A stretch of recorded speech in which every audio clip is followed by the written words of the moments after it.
ನಮ್ಮ ಮನೆ ಇದು ನೋಡಿ ಹಿಂಗೆ ಹೊಡೆದಾಕ್ಬಿಟ್ರು. ಮಕ್ಕಳಿದ್ರು ಎಲ್ಲಾರಿದ್ರು, ಏನು ಇದು ಮಾಡಿಲ್ಲ. ಸರ್ಕಾರ 1ನೇ ತಾರೀಕು 2ನೇ ತಾರೀಕು ಅಂತ ಇದು ಮಾಡ್ತಾನೆ ಇದ್ರಿ. 1 ತಿಂಗಳಾಗ್ಬಿಡ್ತು ಹೊಡೆದು. ಸಹಾಯ ಮಾಡ್ತೀನಿ ಅಂತ ಹೇಳ್ತವ್ರೆ, ತಿರ್ಗಾ ಡಿಲೇ ಆಗ್ತೈತೆ. ಮಕ್ಕಳಿದ್ದಾರೆ, ಮಕ್ಕಳಿಗೆ ಇರೋಕ್ಕೆ ಮಲಗೋಕ್ಕೆ ತುಂಬ ಕಷ್ಟ ಆಗ್ಬಿಟ್ಟೈತೆ. ಮಕ್ಕಳಿಗೂ ಸ್ಕೂಲ್ಗೆ ಹೋಗೋಕ್ಕೂ ಕಷ್ಟ ಆಗ್ತೈತೆ. ಮಕ್ಕಳದ್ದು ಏನು ಡಾಕ್ಯುಮೆಂಟ್ಸು ಬುಕ್ಸು ಎಲ್ಲ ಹೋಯ್ತು, ಮಕ್ಕಳದ್ದು ಕಿತ್ತೋಗಿ. ಏನಂದ್ರೆ ಒಂದು ಎತ್ಕೊಳಕ್ಕೆ ಕೊಟ್ಟಿಲ್ಲ, ಹೊಡೆದಾಕ್ಬಿಟ್ರು. ಬಂದು ಸೆಡ್ ಹಾಕ್ಕೊಂಡು ಹಂಗೆ ಇದ್ವಿ. ಸೆಡ್ ಹಾಕ್ಕೊಂಡು ಮಕ್ಕಳಿಗೆ ಇರೋಕ್ಕಾಗಲ್ಲ ಅಂತ ಸ್ವಲ್ಪ ಇಟ್ಕೆ ಅದು ಇದು ಸಾಲ ಏನೋ ಮಾಡಿ ಮನೆ ಕಟ್ಕೊಂಡ್ವಿ ಸರ್. ಮನೆ ಕಟ್ಕೊಂಡು ಹಂಗೆ ಇದ್ವಿ 15-20 ವರ್ಷದಿಂದ. ಇದ್ದಕ್ಕಿದ್ದಂಗೆ ಬಂದು ಡೆಮೊಲೇಷನ್ ಮಾಡಿಬಿಟ್ರು ಮನೆಗಳು. ನಮಗೆ ಇದ್ದು ಅದೂ ಇಲ್ದಂಗೆ ಜಾಗ ಆಗ್ಬಿಟ್ಟೈತಿ ಸರ್. ಈ ಜಾಗದಲ್ಲಿ ನಾವು ಮಲ್ಗೋದು ಹೆಂಗೆ? ಶೆಡ್ಡಲ್ಲಿ ಇದು ಹುಳಗಳು ಬರ್ತಾಯಿತ್ತು ಡೈಲಿ ಮಕ್ಕಳಿಗೆ. ಆ ಹುಳಕ್ಕೂ ಇದು ಜ್ವರಾನು ಬರ್ತಾ ಇದೆ. ಅಮ್ಮಗಳು ಬಂದವ 2-3 ಮಕ್ಕಳಿಗೆ.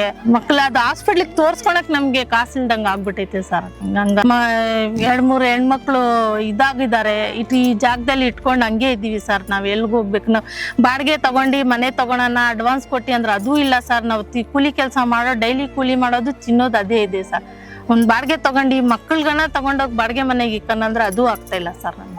ಇದರಲ್ಲಿ ಬೆಳಗ್ಗೆ ನೋಡಿದ್ರೆ ಬಿಸಿಲು, ಸಾಯಂಕಾಲ ನೋಡಿದ್ರೆ ಚಳಿ ಆಗ್ತಾ ಇಲ್ಲ, ಮಲ್ಗೋಕ್ಕೂ ಆಗ್ತಾ ಇಲ್ಲ. ಹುಳಗಳು ಏನು ಬರುತ್ತೋ ಏನೋ ಅಂತ ಭಯ. ಮಕ್ಕಳಿಗೆ ಇಟ್ಕೊಂಡು ಮಲ್ಕೊಳಕ್ಕೂ ಜಾಗ ನಮ್ಗೆ ಇಲ್ದಂಗೆ ಆಗ್ಬಿಟ್ಟೈತೆ. ಏನು ಮಾಡ್ತಿರೋ ನಮ್ಗೆ ಸಹಾಯ ಬೇಗ ಮಾಡಿಕೊಟ್ರೆ ನಿಮ್ಗೆ ಒಳ್ಳೇದಾಗುತ್ತೆ ಸರ್.